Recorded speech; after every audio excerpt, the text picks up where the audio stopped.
Hey guys, Desolate Magic here with some more spoilers. Let's start with Molten Monstrosity. It's an 8 cost, but not really, 5/5 red Hellion, and this spell costs X less to cast, where X is the greatest power among creatures you control, and then Trample. So, I mean, that Trample is nice, but this is like, oh, if you already have something pretty big out, get this out almost for free. But you still have to burn 2 cards on it. It's like, it's situational. It could be really, really good, or it could not. That's why I think it's in the common slot that usually indicates they intended it for draft. Next up, Snare Spinner, because I just want to make sure that anybody who doesn't like spiders gets something in every single set. Hooray for inclusivity. So it's a 2 cost green 1/3 with reach, and whenever it blocks a creature with flying, it gets +2 until end of turn. I love effects like that. I mean, honestly, like the 1/5 reach spiders that cost too much mana, they're just not good. They could block something and maybe not die.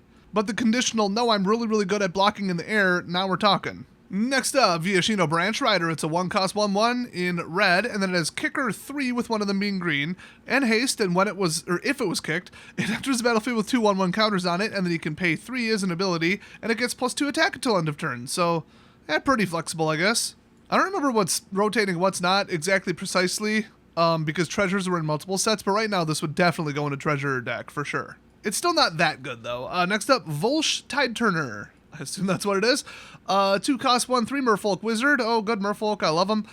Tap, add 1 blue mana to your mana pool, and then spend this mana only to cast an instant or sorcery spell or a kicked spell. I mean, blue mana dorks, you gotta watch out, and, you know, counter spells are instants. So this could actually be really good. Next up, Voda Sea Scavenger. It's a 3 cost blue 3/2 Merfolk Rogue, and it has Domain. And whenever it enters the battlefield, look at the top X cards of your library, where X is the number of basic land types among lands you control. You may put one of those cards on top of your library, put the rest on the bottom in a random order. So it's just a super scry, but a 3/2 for 3 in blue is already pretty good, and on tribal is pretty good, and being a rogue is pretty good. So, yeah, don't overlook this one. Next up, Scout the Wilderness. It's 3 cost green sorcery with Kicker 2, and one of those is white. Search your library for basic land card, put it on the battlefield, tapped, then shuffle. If the spell was kicked, create 2 1/1 white soldier creature tokens. So just kind of your average vanilla spell here. Next up, Writhing Necromass. It's a 7 cost 5/5. Oh, we're doing a cycle, huh? The spell costs 1 less to cast for each creature card in your graveyard, and Death Touch. That might just be like a pseudo mechanic, but I don't know. I feel like there's probably 5 of these. Well, I don't think a 5/5 needs Death Touch, but sure. Next up, Urborg Repossession. Interesting. It's a 1 cost black sorcery with Kicker 2, and one of those is green. Return target creature card from your graveyard to your hand, and you gain 2 life. If the spell was kicked, return another target permanent card from your graveyard to your hand. Ooh, 2 for 1 special for 3. This is really good.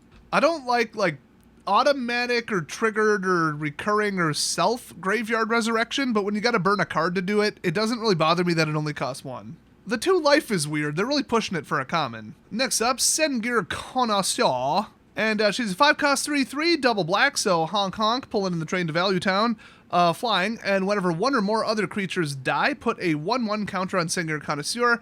This ability triggers only once each turn. That's why it said 1 or more. And the flavor text, we cannot afford to let the Phyrexians win, they taste terrible. Ha ha ha, I'm sick of vampires in the sets. Is anybody there with me?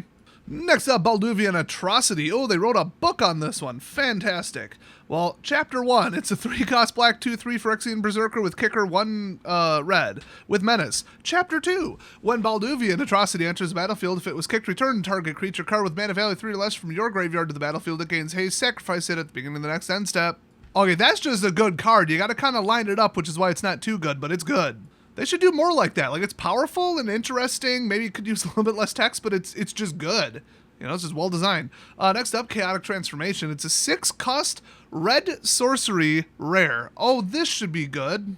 If the value and usability of the card is based on the number of words, oh my gosh. So, exile up to 1 target artifact, up to 1 target creature, and up to 1 target enchantment, which they could have made 1 tiny little sentence, but they felt like spelling it out each time. Oh, it keeps going. Up to 1 target planeswalker, and or up to 1 target land. Okay. For each permanent exiled this way, its controller, so it could be yours, could be theirs, reveals cards from the top of their library until they reveal a card that shares a card type with it, and puts that card onto the battlefield, then shuffles. That is extremely interesting, but the whole, I'll just call them Charbelcher cards. You could imagine why I'm calling it that. They're just setting up for some stupid glass cannon gimmick, but for 6, I don't know. Probably not in standard, so I'm fine, but I just don't like cards like this. It's kind of fun and interesting, so I don't hate it, but I also don't like it. Next up, Cut Down. It's a 1-cost black instant, uncommon. Destroy target creature with total power and toughness 5 or less. Total. I don't know if we've ever seen anything like that, like ever. Still kind of strikes me as unreliable, but hey, it costs 1. Next up, Golden Argosy, because apparently every set needs a vehicle. Thanks for that, Wizards. 4-cost colorless 3/6 legendary artifact vehicle. I like the artwork. That thing just looks cool. Whenever it attacks, exile each creature that crewed it this turn. Return them to the battlefield tapped under their owner's control at the beginning of the next end step. Crew 1. Now, I don't feel like looking up the rulings on mechanics I don't even like, but it does say tap any number of creatures you control with total power of 1 or more. So to me, you could crew this with every single creature you have. Now, you'd have to attack first, but then you can just board wipe, and I guess they come back. I would assume it's like a delayed trigger. It's a little roundabout and specific, but it's annoying. I don't like the whole hide my creatures or I'm going to board wipe every other turn and win with manlands meta, which is pretty popular right now. So next up, Cosmic Epiphany. Ooh, a blue, double blue 6-cost sorcery rare. This should be good. Draw cards equal to the number of instant sorcery cards in your graveyard. In other words, Storm. Great. Okay, Storm doesn't usually play 6-cost draw spells, and this doesn't have any kind of cost reduction, but I'm starting to think treasures might still be a thing. Maybe not in this set, but still a thing in general in the game in Standard, even post-rotation. And by the way, they are way up there having an epiphany. They are on that good Halo. Next up, Tyrannical Pitlord. It's a 6-cost double black 6/6 creature demon rare with flying and trample. Hello, haven't had one of those in a while. As Tyrannical Pitlord enters the battlefield, choose another creature you control. The chosen creature gets +3/+3 and has flying. Hello. And when Tyrannical Pitlord leaves the battlefield, sacrifice the chosen creature. Oh, it's like reverse Soul Bond, or like really bad Soul Bond. I don't know, are we kind of over flying and trample, but this doesn't strike me as like that good. Definitely a duck and cover card though, I'll tell you that. Next up, Ragefire Hellkite. It's a 6-cost 5/3 flying dragon. That sounds familiar. And when Ragefire Hellkite attacks, you may sacrifice another creature. If you do, it gains double strike until end of turn. What? So 10 damage in the air. That is absolute bullshit. Moving on, Briar Hydra. It's a 6-cost 6/6 plant Hydra. Oh god, these are usually OP as hell. It's a rare, and it has trample. Oh, thank god it's domain, so nobody will play it. Okay, I take it back. Whenever Briar Hydra deals common damage to a player, put X/1/1 counters on target creature you control, where X is the number of basic land types among lands you control. Oh, that's a commander card, but I don't know about standard. Next up, Sarah Redeemer. It's a 5-cost 2/4 double white angel soldier with flying, and whenever another creature with power 2 or less enters the battlefield under your control, put 2 1/1 counters on that creature. Hello. I mean, it's power 2 or less, and white weenies, I would assume that one's been in the game so damn long, they're going to cycle most of that out, but this could be really, really, really good. Now, it ain't no Righteous Valkyrie, which only costs 3, which could just boost everything +2/+2, and all you have to do is gain 7 life and hold it, which that card's a disgrace. But I think people could play this for 5. Next up, Shana, Purifying Blade. Is that Sisei's daughter? Oh yeah, that is her. Okay, so she was in the last Dominaria. That's cool. So 3-color, 3/3 legendary creature human warrior, as I like to call it, commander card. It's green, white, blue. And lifelink, okay, at the beginning of your end step, you may pay X. If you do, draw X cards. X can't be greater than the amount of life you gain this turn. Oh, that's powerful. That is a commander card all day. Holy crap. And the last Shana was hyper powerful too, so yeah, I like this. Next up, Mesa Cavalier. It's a 3-cost 2/1 human knight in white with flying, and it enters the battlefield, you gain 2 life. Real simple. Next up, Frostfist Strider. Ooh, that's cool artwork. It's a 5-cost double blue 4/4 elemental giant with ward 2. Heck yeah.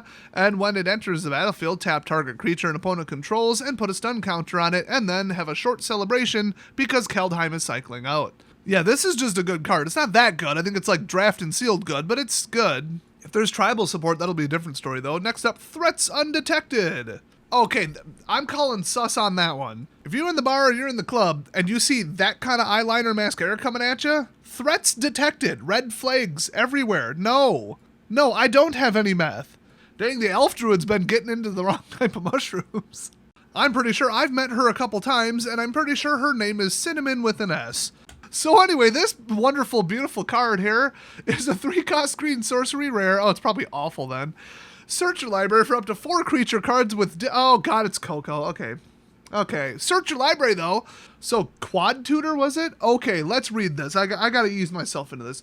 Search your library for up to 4 creature cards with different powers and reveal them. An opponent chooses 2 of those cards, shuffle the chosen cards into your library, and put the rest into your hand. So really 4 different creatures, they picked the most powerful 4, so you just always run 4 of. This is the same problem as BFZ. You would just put like the 4 biggest Eldrazi Titans and then a bunch of free casting, free summoning crap. Aetherworks Marvel, which by the way, they ended up banning after pretending that Emrakul was the problem. Yeah, because everybody natural cast that. I ran Elzombly, which was you self-milled Eldrazi Titan-sized creatures into the graveyard. The rest was control, and then it was just resurrect straight from the graveyard onto the battlefield. So just drop in Desolation Twin and just absolutely murder them, or Kozilek, or anybody. I thought Ixalan had something like that too, where you just would always run like a couple fetchable, huge, gigantic dinosaurs or whatever. It never really works. It's never particularly fair. It's a lot to line up, but with this one, not really. You get to turn 3, and you have 3 mana, and then you go get them. Now, it's not like they drop into play. I mean, they're not that stupid. Wizards is pretty careless, but they're not that insane. So you still got to find a way to cast them, but you could set up like, I mean, you go get Finn. I mean, he's cycling out, I think, but yeah, you could go get some pretty toxic crap. I think this is going to be like a $20 card because of stuff outside of standard. Next up, we're channeling Harambe with Yavimaya Steel Crusher. So it's a 2/2, 2-cost red ape warrior, that's apparently very difficult to say, and enlist. So as this creature attacks, you may tap a non-attacking creature you control without summoning sickness. When you do, add its power to this creature's until end of turn. Okay? And then pay 1, sacrifice it, and destroy target artifact. So that is just a solid card. Very, very utility. You know, if they're ever going to make the mistake of letting you run unlimited amounts of it in a deck, I mean, this would be awful, but, you know, Planet of the Apes, Ape Army, come on, Ape Uprising, let's go. So next up, Samite Herbalist. It's a 2-cost 2/1. Whenever it becomes tapped, you gain 1 life and scry 1. You can't arbitrarily tap it though, so you gotta find an external way to do it or attack with it, so good luck with that. But, I mean, hey, turn 2. Hey, throw her at the wall a couple times. This is such an ambush target where they're like, oh, they just swung, you know, because they want the trigger. Okay, I'm gonna block. Boom, +2/+2. Oh, you know what I'm drafting. I'm actually getting kind of excited to draft this. This looks really fun for draft. Next up is Viuda Verde de Llanowar. Okay, it's a proper noun, it's Llanowar. I didn't pull up the translation, so we're going to do it on the fly. It's an Aranya, which is, I believe, an arachnid. It's a 4/3, which is already pretty good. It has Alsanque? No sé qué es. And Arroya. I don't know what either of those are. I'll be right back. Okay, Reach and Trample and Domain. That one I could have guessed. 8? Holy crap. Return it from your graveyard to the battlefield tapped. It gains. If this permanent would leave the battlefield, exile it instead. This ability costs 1 less to activate for each basic land type among lands you control. Okay, so you get it 1 additional time. I don't know if that's really worth it, but it's neat. I'm in a 4/3 with Reach and Trample for 3 is already really good. Next up, Tori Davenant Fury Rider. Okay. Well, got a halberd, don't care. Let's go. Love it. Let's see. It's a 4-cost, single generic, double red, single white, 3/3. Legendary creature humanite with vigilance and trample, because we needed more of that overpowered color combination. And when it attacks, all other attacking creatures you control get +1/+1 until end of turn. And other red attacking creatures you control gain trample, because that's what red does. And untap each other white attacking creature you control. So if they're mixed, do you get to choose? And it says every other, but it didn't say you may, so the red should override it, but that's awkward, confusing, and weird, but it's kind of a neat card still. Better than just a boring, stupid, all your soldiers get +1/+1. And we're on the honor system to not play more than 2 of them. So next up, Keldon Flame Sage. It's a 3-cost red 2/3 creature human shaman with enlist. We all know what that does. And when it attacks, look at the top X cards of your library where X is Keldon Flame Sage's power. Ooh, that's even better with enlist. You may exile an instant or sorcery card with mana value X or less from among them. Put the rest on the bottom of your library in a random order. You may cast the exiled card without paying its mana cost. It's your typical really good red effect, I mean, and, you know, she can do it every turn. You have to attack and it's only a 2/3, but sometimes that's all it takes. I feel like this could be really good. Next up, Protect the Negotiators. They're negotiating? Come on.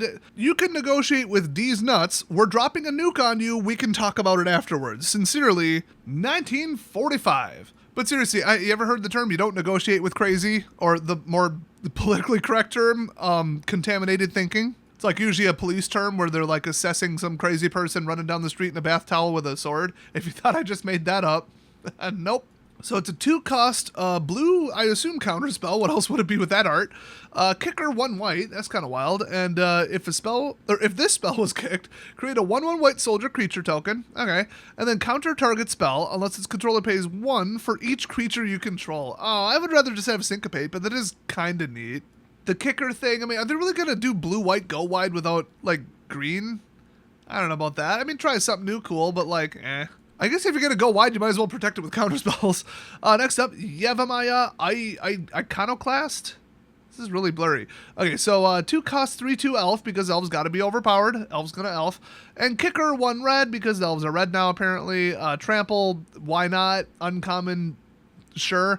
And when it enters the battlefield, if it was kicked, it gets +1/+1 in haste until end of turn. I hate this. I hate everything about this, and I hate anybody who plays this. Screw the elves.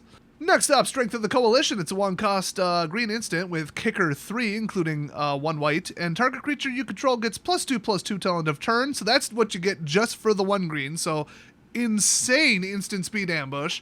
And if this spell was kicked, put a 1/1 counter on each creature you control. Oh, this has got to be one of my favorite spells. It's hard to pull off with the color combination, but this is darn good. Or one of the favorite in the set, I should clarify. This is the nuke right here. This is a draft nuke. Next up, Dragon Whelp. Oh, look, he's so adorable. So he's a 4-cost, double red 2/3 creature dragon with flying, and if you pay 1, it gets +1/+0 until end of turn. If this ability has been activated 4 or more times this turn, then you're a dick. Also, sacrifice Dragon Whelp at the beginning of the next end step. I don't like fire breathing. It's just inherently kind of unfair. It's just an automatic overflow without burning a card, and it's recurring. That's a little much. If you make him pay 2 for it, that evens it out, but 1/1, 1 mana equals 1 damage, I hate it. It's historically been just a little bit too good.